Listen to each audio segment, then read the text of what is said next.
Good morning.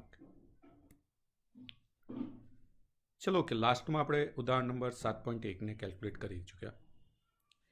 પદાર્થનું દ્રવ્યમાન કેન્દ્ર કઈ રીતે શોધી શકાય એના ઉપર આપણે અલગ અલગ મેથડોની વાત કરી અને હવે આપણે એના રિલેટેડ જેટલા પણ કેલ્ક્યુલેશન છે એના ઉપર વાત કરીએ છીએ। મોટાભાગે આપણે જોયું કે જો બિંદુવત કણો અને તેના યામ આપેલા હોય તો આપણે સહેલાઈથી એક્સ અને વાય એટલે કે દ્રવ્યમાન કેન્દ્રના યામ કેલ્ક્યુલેટ કરી શકીએ છીએ। હવે આપણે જો સમમિત આકારો હોય તો એના દ્રવ્યમાન કેન્દ્રો કઈ રીતે શોધી શકાય એના ઉપર જઈએ તો અહીંયા આપણને ઉદાહરણ નંબર 2 ની અંદર એક ત્રિકોણાકાર તકતીનું દ્રવ્યમાન કેન્દ્ર શોધવા માટે કહેવામાં આવેલું છે। હવે આપણે બધા જાણીએ છીએ કે આગળ આપણે એક પોઈન્ટ શીખી ગયા। આપણે જે સ્ટડી કરી ગયા એમાં આપણી પાસે શું આવેલું કે જો સળિયો હોય તો સળિયાનું દ્રવ્યમાન કેન્દ્ર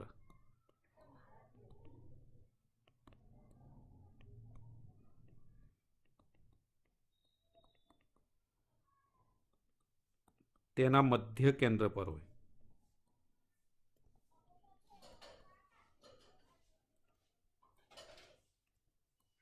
આ આપણે એમાં જોઈ ગયા કે સળિયાનું દ્રવ્યમાન કેન્દ્ર હંમેશા ક્યાં મળે? એના મધ્ય કેન્દ્ર પર। તો હવે આપણે આ જ પોઈન્ટને અહીંયા સમજવા માટે પ્રયત્ન કરીએ છીએ। આનો જ ઉપયોગ કરીને આપણે કેલ્ક્યુલેશન કરવા પ્રયત્ન કરશું।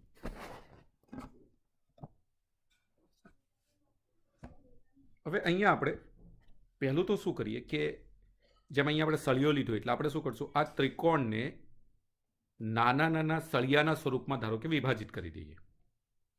કઈ રીતે? તો પહેલાં આપણે ત્રિકોણનું નામ આપી દઈએ। ધારો કે ત્રિકોણનું નામ આપીએ અહીંયા જેમ ડાયાગ્રામમાં આપણને બુકમાં આપેલું છે તેવું જ LMN। આપણને એક ત્રિકોણાકાર તકતી આપેલી છે। ત્રિકોણ એ સમમિત આકાર છે। સમમિત આકાર કોને કહેવાય? કે જો મધ્યમાંથી કટ કરીએ તો બંને બાજુ સરખું દેખાવું જોઈએ। જો એવું દેખાય છે તો એ સમમિત આકાર કહેવાય। ત્રિકોણ, ચોરસ, વર્તુળ, આ બધા ષષ્કોણ, અષ્ટકોણ, આ બધા સમમિત આકાર છે। હવે આપણે અહીંયા જેમ કે અહીંયા આપણે જોઈએ કે MN ને આધાર તરીકે લઈએ આપણે, એ આપણો પાયો છે। તો આપણે MN ને સમાંતર ઘણી બધી નાની નાની પટ્ટીઓમાં આખા ત્રિકોણને વિભાજિત કરી દઈએ। કઈ રીતે? તો અહીંયા હું તમને એ રિપ્રેઝેન્ટ કરવા પ્રયત્ન કરું।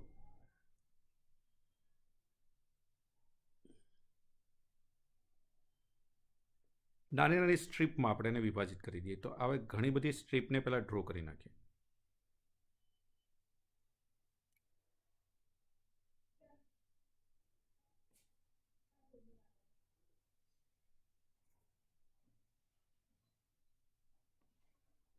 એક પોઈન્ટને આપણે સહેલાઈથી સમજી જશું એટલે આપણે ક્લિયર જ થઈ જશું કે અહીંયા આપણે જે મેથડ યુઝ કરીએ છીએ તેમાં, કેમ કે આ ખરેખર વાસ્તવમાં કેવી રીત કહેવાય કે સિમ્પલ શાબ્દિક વર્ણન જ આમાં આપણે કરવાનું છે। આમાં કોઈ જ કેલ્ક્યુલેશન નથી। અને કદાચ તમે બુકની અંદર પણ જ્યારે સળિયાના મધ્ય કેન્દ્રની જ્યારે વાત આપણે કરેલી કે સળિયાનું દ્રવ્યમાન કેન્દ્ર શોધો ત્યારે આપણે શાબ્દિક વર્ણનથી કેલ્ક્યુલેશન કરેલું છે અને ગણિતીય પદ્ધતિનો ઉપયોગ કરીને પણ કેલ્ક્યુલેશન કરેલું છે। એટલે કે બંને રીતે કેલ્ક્યુલેશન આપણે કરી શકાય તેમાં। આપણે ઘણી બધી સમાન સાંકડી સ્ટ્રીપમાં એને વિભાજિત કરીએ છીએ। સાંકડી એટલા માટે કે એને આપણે એક સળિયા તરીકે લઈ શકીએ, પાતળો નાનો સળિયો। અને જોડે તમે બુકની આકૃતિમાં પણ જોઈ શકો છો કે હા, એમણે ઘણા બધા નાના ભાગમાં એને વિભાજિત કરેલી છે।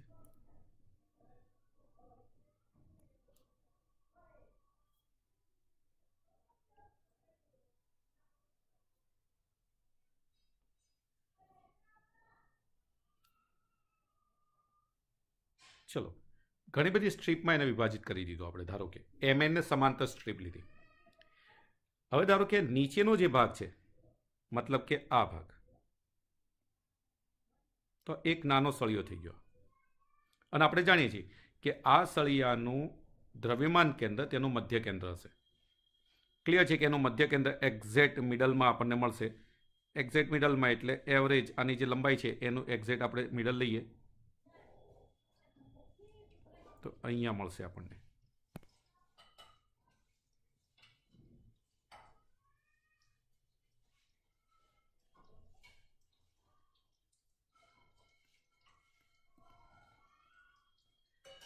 તો આનું દ્રવ્યમાન કેન્દ્ર આપણને અહીંયા મળશે, આનું દ્રવ્યમાન કેન્દ્ર અહીંયા મળશે, આનું દ્રવ્યમાન કેન્દ્ર અહીંયા મળશે. મતલબ કે બધા જ મધ્ય બિંદુઓને જોડીને આપણે એક જો લાઈન ડ્રો કરીએ અહીંયા, જેને ઇનડાયરેક્ટલી એની શું કહેવાય? મધ્યગા. તો આપણે અહીંયા મધ્યગા ડ્રો કરી દઈએ. બધા જ મધ્ય બિંદુમાંથી પસાર થતી રેખા, અહીંયા આપણે પી બિંદુ નામ આપી દઈએ.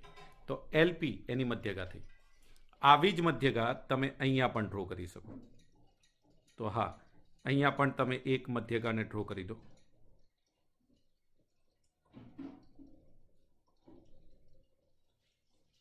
ધારો કે એ મધ્યગા છે એમ ક્યુ. એમાંય તમારે આ જ રીત વાપરવાની છે. એલએન ને સમાંતર નાની નાની સ્ટ્રીપને દોરી નાખવાની અને પછી બધાના મધ્યબિંદુને જોડતી રેખા લેવાની. એ જ રીતે તમે એલએમને સમાંતર ઘણી બધી સ્ટ્રીપોને લઈ લો અને પછી એની મધ્યગાને ડ્રો કરી દઈએ આપણે.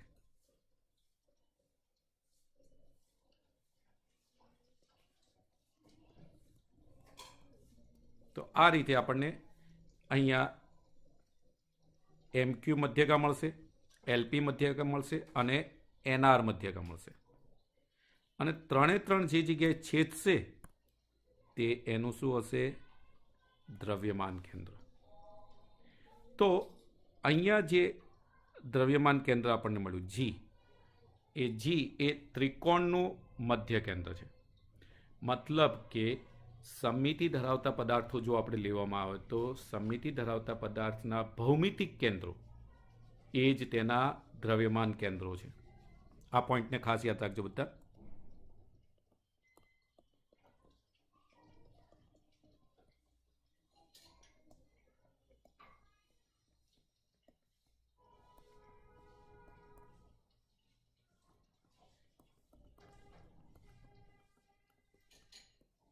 ભૌમિતિક કેન્દ્રો પર જ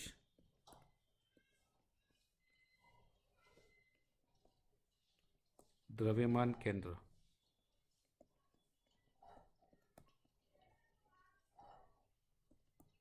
આવેલ હોય છે. જેમ કે વર્તુળ છે તો વર્તુળનું કેન્દ્ર ત્યાં જેનું દ્રવ્યમાન કેન્દ્ર હોય. ત્રિકોણ છે તો ત્રિકોણનું મધ્ય કેન્દ્ર ત્યાં જેનું દ્રવ્યમાન કેન્દ્ર હોય. ચોરસ છે તો ચોરસના બંને વિકર્ણો જે જગ્યાએ છેદે ને ત્યાં હંમેશા એનું દ્રવ્યમાન કેન્દ્ર હોય. તો આ રીતે તમે સમમિતિ ધરાવતા પદાર્થના ભૌમિતિક કેન્દ્રો પર જ દ્રવ્યમાન કેન્દ્રને સહેલાઈથી રિપ્રેઝેન્ટ કરી શકો છો. ચલો હવે આપણે ઉદાહરણ નંબર 3માં જઈએ. તો આકૃતિમાં આપણને અહીંયા મેં આકૃતિ ડ્રો કરીને બતાવેલી છે. આ આપણી એક્સ અક્ષ છે, આ વાય અક્ષ છે, આ ઉગમ બિંદુ ઓ છે, અહીંયા યામ 1 છે, અહીંયા યામ 2 છે, અહીંયા 1 છે, અહીંયા 2 છે. ચલો ક્લિયર. તો બધા યામ આપણને આપેલા છે. હવે આપણને એલ આકારની, આમ તમે જોવા જાઓ તો આકાર આ રીતે રિપ્રેઝેન્ટ, અંદરનો ભાગ જ આપણે લેવાનો છે. તો આ એલ આકાર એનો આપણને આપેલો છે. તો આ એલ આકારની આપણી પાસે એક તકતી છે, લેમિના, સમતલીય રચના. યાદ રાખજો. એટલે સમતલીય રચના હોય તો એને કેટલા યામ હોય? 2 જ યામ હોય. એટલે આપણે એક્સ અને વાય બે ઉપર જ ચર્ચા કરવાની. હવે ધારો કે આવો જ્યારે પ્રશ્ન પૂછાય ને આપણને એમ કે આનું ભાઈ દ્રવ્યમાન કેન્દ્ર શોધો, તો પહેલું કામ તો શું કરવાનું કે આપણે આને જે તમને આકૃતિ આપી હોય ને એને સમમિતિ ધરાવતા આકારોમાં કન્વર્ટ કરી નાખો. તો અહીંયા તમે જોઈ શકો કે સર સમમિતિ ધરાવતા આકારમાં 3 ચોરસ દેખાય છે. જેમ કે હું અહીંયા નંબર આપી દઉં તો આ ચોરસ 1, આ ચોરસ 2 અને આ ચોરસ 3. 3 ચોરસ દેખાય છે આપણને. ત્રણે ત્રણ ની લંબાઈ પહોળાઈ કેટલી છે 1 સેન્ટીમીટર 1 સેન્ટીમીટર અહીંયા મીટર આપેલું છે સોરી એટલે આપણે 1 મીટર 1 મીટર ચલો ક્લિયર અહીંયા આ વેલ્યુ મીટરમાં છે અને અહીંયા આ વેલ્યુ પણ શેમાં છે મીટરમાં ચલો તો 1/1 મીટરની 3 ચોરસ તકતીઓ આપણને દેખાય છે ત્રણેય સમાન તકતીઓ છે એટલે આપણે અહીંયા ધારી લઈએ કે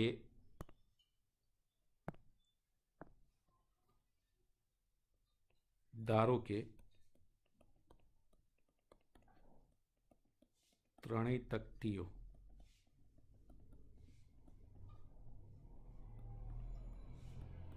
ના દળ સમાન છે હવે અહીંયા લઈએ તકતી 1 તકતી 2 અને તકતી 3 ત્રણેયની રજૂઆત કરવી છે એટલે મેં લખી નાખ્યું અહીંયા હવે તકતી 1નું દળ ધારી લઈએ m તકતી 2નું દળ ધારી લઈએ m તકતી 3નું દળ ધારી લઈએ m ચલો m1 બરાબર m2 બરાબર m3 બરાબર આપણી પાસે આવી ગયું હવે પ્રશ્ન બીજો એ થાય કે ચોરસ છે તો ચોરસનું દ્રવ્યમાન કેન્દ્ર ક્યાં હોય તો તેના ચોરસના કેન્દ્ર ઉપર ચોરસનું કેન્દ્ર મતલબ બંને વિકર્ણો છેદે ત્યાં એટલે કે લંબાઈનો અડધો ભાગ થાય અને પહોળાઈનો પણ અડધો ભાગ થાય જેમ કે આપણે આ પહેલી તકતીની વાત કરીએ તો એનું દ્રવ્યમાન કેન્દ્ર એક્ઝેક્ટ મિડલમાં હશે ધારો કે અહીંયા હવે આપણે જાણીએ છીએ સર આ 1/1ની તકતી છે તો આનો એક્સિયમ કયો કહેવાય તો અહીંયા લંબ દોરો આ એનો એક્સિયમ થયો અને અહીંયા લંબ દોરો આ એનો વાયમ થયો તો એક્સિયમ કેટલો આવશે અહીંયા તો આ 0 થી 1ની વચ્ચે એક્ઝેક્ટ મધ્યમાં કેટલું આવે 1/2 અને આ પણ કેટલું આવે 1/2 તો આ યામ કેટલા થાય 1/2 1/2 ચલો ક્લિયર હવે ધારો કે તકતી 2 છે તો એનું દ્રવ્યમાન કેન્દ્ર એનું ભૌમિતિક કેન્દ્ર પર હોય અને એનું ભૌમિતિક એક્ઝેક્ટ મિડલમાં અહીંયા હશે હવે જો અહીંયા આપણે લંબ દોરીએ તો આ એનો એક્સિયમ કહેવાય અને જો અહીંયા લંબ દોરીએ તો આ એનો વાયમ કહેવાય તો એક્સિયમ કેટલો આવશે તો 1 પછી અડધું એટલે આનેમાં લખવું હોય તો શું લખાય 3/2 લખાય અથવા 1.5 એટલે આના યામ શું થાય 3/2 1/2 અને હવે તકતી 3 તો તકતી 3નું કેન્દ્ર તો ક્લિયર છે કે એક્ઝેક્ટ અહીં મિડલમાં હશે એટલે અહીંયા એક તો લંબ દોરવું પડે એટલે એ યામ તો 1/2 થશે અને આ યામ તો ફરીથી જેમ પહેલાં કીધું એમ 3/2 હશે એટલે આના યામ શું થાય 1/2 3/2 તો તમારી પાસે R1 આવી ગયો ચલો R1ની વેલ્યુ કેટલી આવી 1/2 1/2 R2ની વેલ્યુ 3/2 1/2 અને R3ની વેલ્યુ 1/2 3/2 હવે સિમ્પલ આટલું તમને મળી જાય ને તો પછી તો આપણી પાસે સિમ્પલ સૂત્રો જ છે આપણે એનો તકતીનો દ્રવ્યમાન કેન્દ્રનો એક્સિયમ તો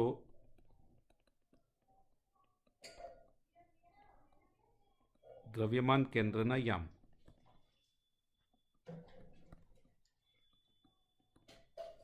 ચલો x બરાબર તો આપણું સૂત્ર છે m1 x1 plus m2 x2 plus m3 x3 upon m1 plus m2 plus m3 m1 बराबर वैल्यू मूकी दो m x1 बराबर જોઈ લો પેલું કેટલું આપેલું છે અહીંયા 1/2 પ્લસ m 3/2 સેકન્ડ જુઓ તમે અને પ્લસ m 1/2 છેદમાં m plus m plus m चलो m कॉमन काटी लो 1/2 प्लस 3/2 प्लस 1/2 અને છેદમાં કેટલા આવશે 3m ચલો m કેન્સલ એટલે ઉપર સરવાળો કરશો તો કેટલો આવશે 3 4 ને 5 5/2 છેદમાં 3 5/6 મીટર એ જ રીતે વાય યામને આપણે કાઉન્ટ કરવાનું છે. ચલો વાય બરાબર ફરીથી સૂત્ર મૂકી દો. m1y1 plus m2y2 plus m3y3 છેદમાં m1 plus m2 plus m3. Value મૂકી દો. m y1 બરાબર 1/2 પ્લસ m 1/2 પ્લસ m 3/2 છેદમાં m plus m plus m. આમ જોવા જઈએ બંને સરખા જેવું જ દેખાય છે. m કોમન કાઢી લો. 1/2 પ્લસ 1/2 પ્લસ 3/2 છેદમાં 3m. m કેન્સલ થઈ જશે એટલે ઉપર આવશે 5/2 છેદમાં 3. જવાબ આવશે 5/6 મીટર. ચલો તો દ્રવ્યમાન કેન્દ્ર R બરાબર 5/6 5/6. તો આ આપણો આ દાખલાનો આન્સર થઈ ગયો. હવે આવો જ ક્વેશ્ચન, ચલો અહીંયા હું તમને બીજું એક સર્ચ કરીને આપું છું. હા, એ ક્વેશ્ચનને તમારે ખાસ કેલ્ક્યુલેટ કરી લેવાનું.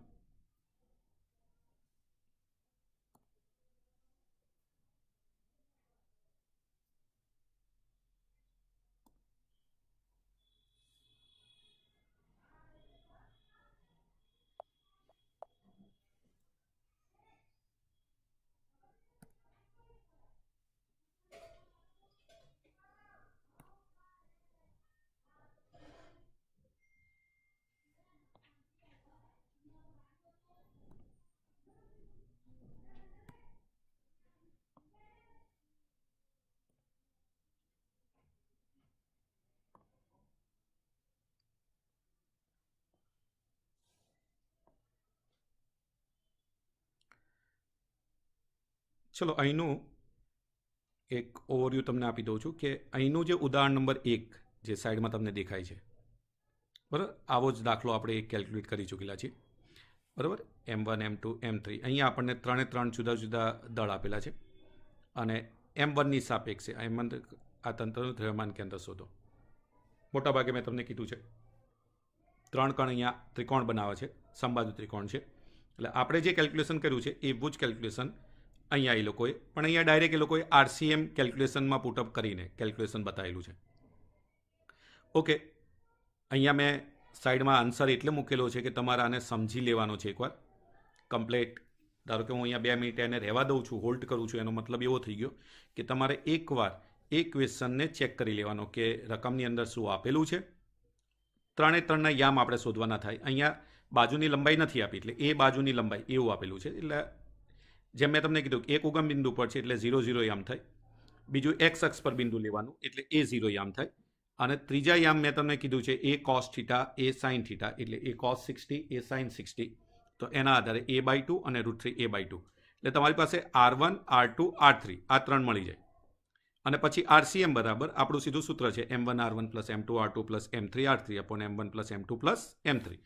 હવે જ્યારે તમે આની અંદર યુઝ કરો છો ત્યારે હા એ પોઈન્ટ આપણા મગજમાં ક્લિયર હોવો જોઈએ કે આપણી બુકની અંદર એ લોકોએ એક્સ અને વાય અલગ અલગ કેલ્ક્યુલેટ કરીને આપેલા છે, જ્યારે અહીંયા m1 ડાયરેક્ટ એમણે યામ મૂકી દીધા 0 0 a0 a/2 √3 a/2. અને પછી તમને ખબર છે કે એક્સ યામનો સરવાળો થાય, વાય યામનો સરવાળો થાય, એટલે એક્સ યામમાં m1 ઇન્ટુ 0 0 થઈ જાય એટલે એને ગણવાનું નથી. m2 ઇન્ટુ a અને m3 ઇન્ટુ a/2 આ એક્સ યામ છે. તો તમે અહીં જોઈ શકો કે એ બંનેનો સરવાળો કરી નાખ્યો. અને વાય યામ તો 2 તો 0 0 જ છે એટલે ખાલી એક જ આવશે √3/2 a ઇન્ટુ m3. ક્લિયર? તો કેલ્ક્યુલેશનમાં આપણે ક્યાંય કન્ફ્યુઝ એ નથી થવાનું કે સર એમણે કઈ રીતે કેલ્ક્યુલેશન કર્યું. કેલ્ક્યુલેશન આપણે જે રીતે કરેલું છે એ જ રીતે કરેલું છે. એમણે બંને જોડે લઈને કેલ્ક્યુલેશન બતાવેલું છે. જ્યારે આપણે એ અલગ અલગ એક્સ અને વાય આપણે આ રીતે અહીંયા જે સાઈડમાં ગણતરી કરી આપણે એક્સ અને વાય અલગ અલગ કરીને ગણતરી કરીએ છીએ. બંને ગણતરીમાં કોઈ ફર્ક નથી. ચલો હવે જે હું તમને કહું છું જે તમારે ધ્યાનમાં લેવાનું છે.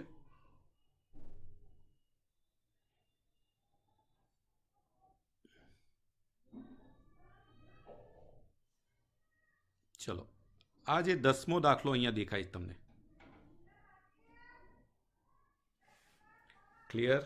આ 10મો દાખલો દરેકે જાતે કેલ્ક્યુલેટ કરવાનો છે અને કેટલો આન્સર આવે છે એ મને જણાવવાનું છે. ચલો, કમ્પ્લીટ.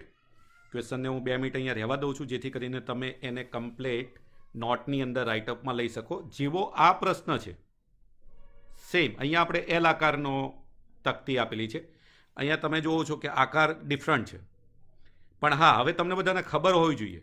પણ અહીંયા તમને કહી દઉં કે અહીંયા સેન્ટીમીટરમાં છે, 30x30નું પહેલાં તે લખોઈ લીધું છે. એમાં તમે જુઓ કેટલી સ્ટ્રીપ બને છે, તો સ્ટ્રીપની આપણે કાઉન્ટ કરી લેવાનું. ચોરસ આપણે ચોરસ તકતીઓમાં કન્વર્ઝન કરવાનું છે. તો અહીંયા કેટલી ચોરસ તકતીઓ છે? 1, 2, 3, 4, 5, 6. જેમ અહીંયા 3 તકતી બની, અહીંયા ટોટલ કેટલી તકતીઓ બની? 6. 6 તકતીઓ કેવી છે? 10x10 સેન્ટીમીટરની, એટલે સમાન જ છે ને. એટલે દરેકનું દળ કેવું ધારી લેવાનું? સરખું. ચલો, ક્લિયર. પહેલો પોઈન્ટ તો આમ જ છે. આમાં જેવું 3 માટે કર્યું, આમાં 6 માટે કરવાનું. હા, તમારા માટે અગત્યનું શું છે? 6 દ્રવ્યમાન કેન્દ્રો. 6 પહેલા દ્રવ્યમાન કેન્દ્ર, જેમ અહીંયા આપણે 3ના શોધ્યા છે ને, એ તમારે 6 શોધવાના. અને પછી તમારું સૂત્ર આ રીતે: m1x1 plus m2x2 plus m3x3 plus m4x4 plus m5x5 plus m6x6. 6 સુધી જવાનું. અને પછી એક્સ યામ શોધવાનો અને વાય યામ શોધવાનો. નીચે 4 ઓપ્શન છે, જે તમને અનુકૂળ આન્સર લાગે છે એને ટેક કરવાનું. ચલો, ક્લિયર આમાં? તો આ કેલ્ક્યુલેશન દરેકે જાતે કરવાનું છે. આકૃતિમાં જે ડાયાગ્રામ છે, હા, તમારે ડાયાગ્રામ, આ જે ડાયાગ્રામ છે એને શાંતિથી ડ્રો કરી નાખવાનો, અને ડ્રો કર્યા પછી જ એને કેલ્ક્યુલેશનમાં લઈ લેવાનું. ચલો, તો આ દરેકે જાતે કેલ્ક્યુલેટ કરવાનો છે. કોઈને જો કન્ફ્યુઝન થાય છે તો મારી જોડે ડિસ્કશન કરવાની, કહેવાનું કે સર મને આ કેલ્ક્યુલેશન સમજાવો. ઓકે, ચલો, થેન્ક યુ. સારી રીતે નોટ્સની અંદર આગળના વિડીયો પણ બધા હજી જો જોયા ન હોય તો આગળના વિડીયો જોઈને આ ચેપ્ટરને આગળ વધારવાનું છે. કન્ફ્યુઝન લાગે તો હા, મારી જોડે ડિસ્કશન કરવાની છે.